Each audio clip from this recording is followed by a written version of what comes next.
Welcome to the Really Good Films Podcast, a chance to look back at the films we've reviewed recently and look forward to the upcoming releases in April.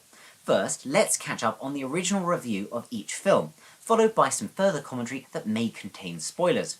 Don't worry, you'll be warned before any spoilers, so you can skip forward in case you want to watch any of them spoiler-free. The films we've covered in the past few weeks have been interesting, ranging from supernatural thriller Nocebo to the outlandish horror comedy The Babysitter, Killer Queen, films to suit a variety of moods as we get into the full swing of spring. Let's have a look at the original review of Nocebo.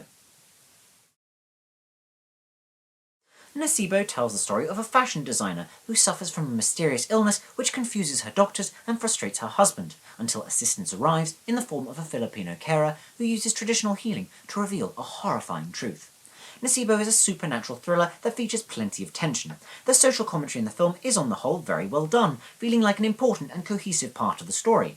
Our principal cast are universally excellent, with performances which help sell all elements of the narrative, including the more supernatural parts. The film's intense atmosphere would have benefited from being introduced more gradually over its initial sequences. Some supernatural scenes are a bit overplayed, which can take the viewer out of the experience. However, despite these issues, Nocebo is a well-made film that is worth a watch. If you don't want spoilers for Nocebo, you'll want to skip ahead a bit now.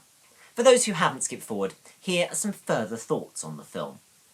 Nocebo's intense atmosphere never really lets up, leading to it feeling a bit one-note. The supernatural elements that go too far are a sequence where Christine's daughter sees Diana, her mum's carer, flying at night, and a scene where a giant tick attacks Christine and her husband in bed. During the latter scene, Christine wakes up several times, only to realise she's in a similar scenario. The number of times this happens makes the sequence feel a bit ridiculous. Unfortunately, Mark Strong's husband character lacks depth, with the filmmakers relying too much on the actor to add nuance to the role through his performance. The husband is there to be a sceptical figure, and little else. I hope this extra commentary gave those curious about the film a bit more of an idea as to whether they'll like it or not. Now it's time to welcome back those who skipped forward to avoid spoilers, and move on to our next film. Here's the original review of Mr. Harrigan's Phone. Mr. Harrigan's Phone tells the story of Craig, who befriends reclusive billionaire Mr. Harrigan. When Mr. Harrigan dies, Craig puts the man's smartphone in his pocket and is shocked when he is able to communicate with his dead friend through the phone buried with him. Mr. Harrigan's Phone is a supernatural drama that is a little too pensive for its own good. The film bounces between a preoccupation with death and a gentle sentimentality with little in between. It is miscategorized as a horror movie, as while the story is a little spooky, the film is more sad than frightening. While it never gets boring, the film doesn't get that exciting either. Arguably, Donald Sutherland is its biggest selling point, who gives a performance that is better than the film deserves. Mr. Harrigan's Phone is a forgettable film that is worth a skip. Now for some further thoughts with spoilers. Again, if you want to watch this film without any spoilers, skip forward a bit for our next review. The last line of Mr. Harrigan's Phone, about being buried with empty pockets, is almost farcical, and in general there's far too much narration from our lead. The film doesn't treat the audience like they have much intelligence. Both murders are clearly committed from beyond the grave, with a sense of irony that shows why the individuals were killed. The film also gives an extremely shallow commentary on how wealth can protect you from consequences, but doesn't do anything interesting with it. Hopefully, these extra thoughts will help you decide whether you want to watch Mr. Harrigan's Phone. For those who skipped spoilers, welcome back. We'll now move on to the penultimate film of today's programme, The Strange House, aka The Scary House. Unfortunately, Netflix picked the international title that isn't a literal translation of the film's original name, so we've included the more literal translation to help those who want to search the internet for more info on the film. Anyway, here is the original review of The Strange House, aka The Scary House. The Strange House, also known as The Scary House, tells the story of Hendrik, who moves into a mysterious house in the country with his family. When strange things start happening, Hendrik and some new friends must solve the mystery surrounding his new home.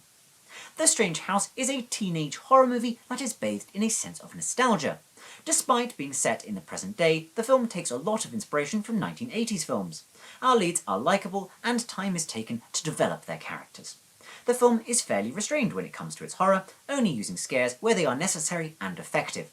While it won't blow you away with its originality, The Scary House is a solid film that is worth a watch. The bonus bit of this review contains spoilers. Skip forward if you want to watch the film spoiler-free. The Strange House, aka The Scary House, has an innocence to it that is quite rare. It's nice that even the most socially awkward of our heroes gets a love interest. The countryside in which the film is set is beautiful, and the film takes full advantage of this. Our antagonist estate agent could have perhaps been a little less overtly unlikable, as it lessens the surprise of his involvement in the finale. Not too much to add for this film, as it's rather enjoyable overall. Now that the extended review is over, and everyone has rejoined us, it's time to look at The Babysitter, Killer Queen. After some extra thoughts on that, we'll look at some of the exciting film releases coming soon. So, with that in mind, let's look at the original review of The Babysitter, Killer Queen. The Babysitter, Killer Queen tells the story of Cole, who, 2 years after surviving a satanic death cult, will have to face up to a past that won't leave him alone. The Babysitter, Killer Queen is exactly what you'd expect from a sequel to the 2017 film. It's filled with pop culture references, raunchy humour and gore. Jenna Ortega's new character Phoebe slots naturally into the film's wacky universe. The actors are having great fun again, with plenty of action and reoccurring gags. This sequel feels like an epilogue to the original, and so the films may be worth watching as a double bill. It's definitely not as good as its predecessor, with some very weak jokes, and the emotional moments fail to make much impact. However, The Babysitter Killer Queen is a fairly enjoyable film that may be worth a watch for fans of the original, but for everyone else, it's worth a skip. Here comes the extra thoughts on The Babysitter Killer Queen. Skip forward if you want to watch the film spoiler-free. The Babysitter Killer Queen feels like a retread of the first film. The flashbacks as to why the original demon gang joined the cult range from somewhat funny to downright weak. While the Mortal Kombat style fight is fun, it's a little too ridiculous, and the dance sequence should have been cut. It's just silliness for the sake of it, and not in an entertaining way. The link back to the original film in the finale is fairly satisfying. There is a natural chemistry between Judah Lewis and Samara Weaving, which is one of the reasons why the original worked so well. Unfortunately, this brief reunion is not enough to save this sequel. Well, those were the extended versions of our recent reviews. Now it's time to talk about some exciting upcoming films. The Super Mario Bros. Movie is the first film we're highlighting. Illumination, the studio behind Despicable Me and the Minions movies, gives us their take on the famous Nintendo characters. Adapting such a well-known property will be a very hard task, but it seems unlikely that it will be worse than the bizarre 1993 live-action film. Next comes Renfield. A singular casting choice will sell this film to you. Nicolas Cage as Dracula. The primary worry with Renfield, which tells the story of its titular character trying to escape his job as Dracula's assistant, is that it may feel like a film of two halves. The first largely being Nicolas Cage chewing the scenery, and the second being Renfield, played by Nicholas Hoult, and cop Rebecca Quincy, played by Awkwafina, teaming up. Hopefully the film has enough material to fill its runtime. Evil Dead Rise is our third film of interest, and it takes its stylistic cues from the 2013 Evil Dead reboot. However, the film moves the setting out of the cabin in the woods to a city apartment. It's a little sad we're not getting a more traditional sequel to the 2013 film, which was quite impressive. Let's hope Evil Dead Rise lives up to the bar that film set for a 21st century Evil Dead film series. Next, a film based on a novel by Judy Blume, entitled Are You There, God? It's Me, Margaret. This coming-of-age film looks like the sort of movie you'd watch if you'd had a really rough day and needed to cheer yourself up. It feels reminiscent of Richard Linklater, with a nostalgic setting whose more dated elements are gently teased for comedic effect, but whose positives aren't forgotten either. Last but not least on our list is Polite Society, an action comedy that tells the story of Bria Khan, who believes she must save her sister Lena from her impending marriage. The film looks like a lot of fun, with enjoyable characters, great fight scenes and plenty of laughs.